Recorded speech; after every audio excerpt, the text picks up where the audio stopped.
waaqa uumamaa dhaloonni baranaa sila muka muruu malee muka dhaabuun beeku ani immoo waggaa 20-30 kana muka dhaabee kunoo gaaddisa sisuma jalan boqodhaa nyaata sisumarraa nyaadhaa rooba sisumarraan argadha galata kee yaa waaqa uumaaf yaa waaqa uumamaa waaqa gaaddisa kana naa kennite otoon dubbadhu gadi weetanii odaa koo guddicha dheeraa sana laalladha.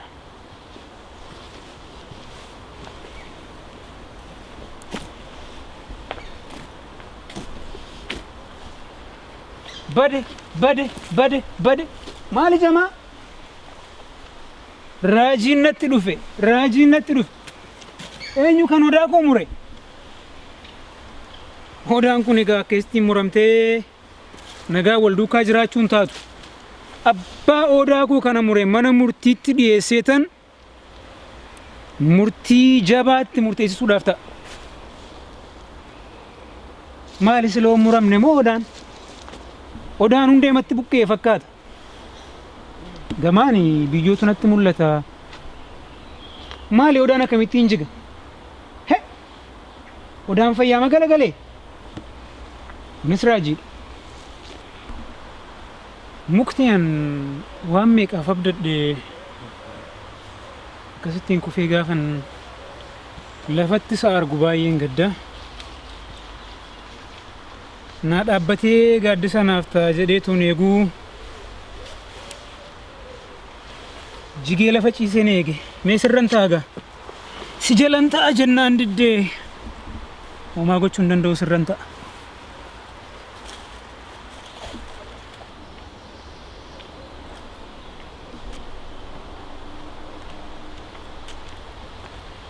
Hayya Boorana akkam jirta? Maaluma taatee har'a akkana mataa kee kana gaccabsitee maaltuma akkan si gaddisiisee maal fakkaate soo? Maal na gaafatta mukan waggaa meeqaaf guddise beekta muka kana? Muka kanatu namatu na jalaa muree na jalaa jigse jedheetan fagootti argee ture beekta? Gaafan bira gee ilaalu mukti namatu muree odoon ta'in ofumaan galagale. Maal rakkoo qabaree mukni waan ni usiftee kunoo maal rakkoo qabaa haa kunoo mukni kan kee riqichaa usitee hitole malee hin banne bar yaa Booranaa keenya. Amma mukni kun teessuma sii ta'ee riqicha sii ta'ee kanaaf oomaan taane naan jetta? Ani immoo akkati jettu kanatti ni ilaalle gaa daandii madarbaayyuu natti cufeen jedhan immoo odaan silaa gaaddisa naataaf guddifadhe dhaabbadhe kun daandii madarbaayyuu natti cufee kun ammas hin daandii sitti hin cufne darbaa jirta? Rakkoon qabu riqichuma siftee kuni homaa rakkoon qabu nuti ni hasaasnare.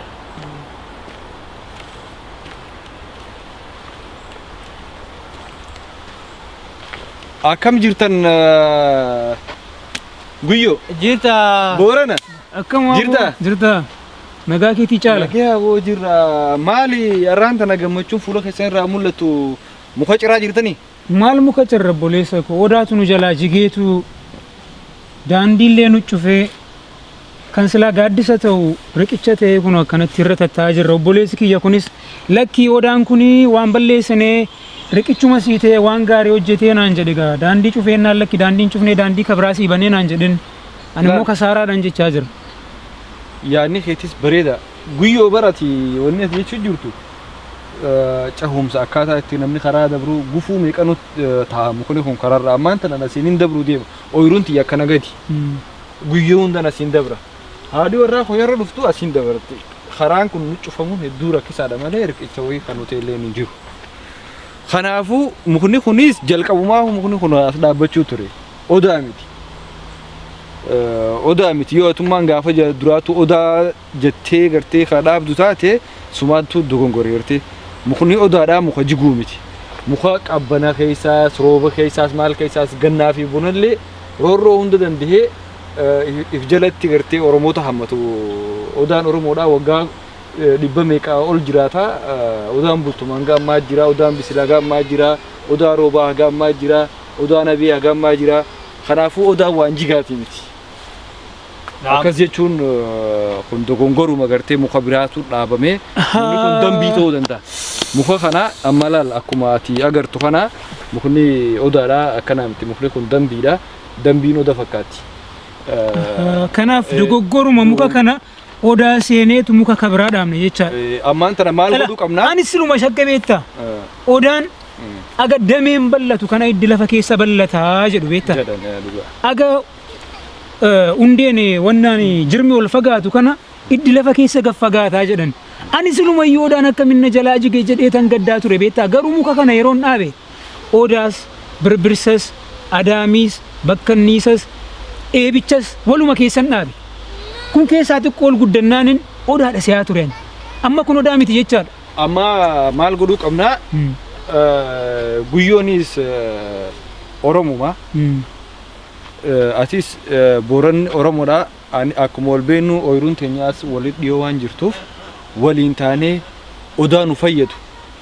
Hasabni keenya jalatti gaaddisa fudhatu dambii ati dhaabde kana mancaafni asirraa kararraa waliin yoo tokkummaadhaan taane dambii ammaan tana rakkasaa jirtu tana yeroo ammaan tana uummata Oromoo rakkistu kana mancaafnee odaa Oromoodha. Idduma dambiin irraa jiide kanatti ooyiruu haa ta'u ooyiruun ta'e ooyiruu teenya ooyiruu Oromooti.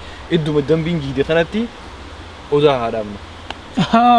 Odaan guute bar asuma keessa kan dhaabbate bosonuma kiyya kana keessa odaan guute kota kaanee odaa barbaanne arganna odaa guddicha barbaanne arganna kota abbe yaa caala galatoomi dhugaa dhuguman siin jedha yaa caala dhugumatti jaalaa barat waan illee ni dogongoree bakka aya kota odaa keenya barbaadne odaa barbaadne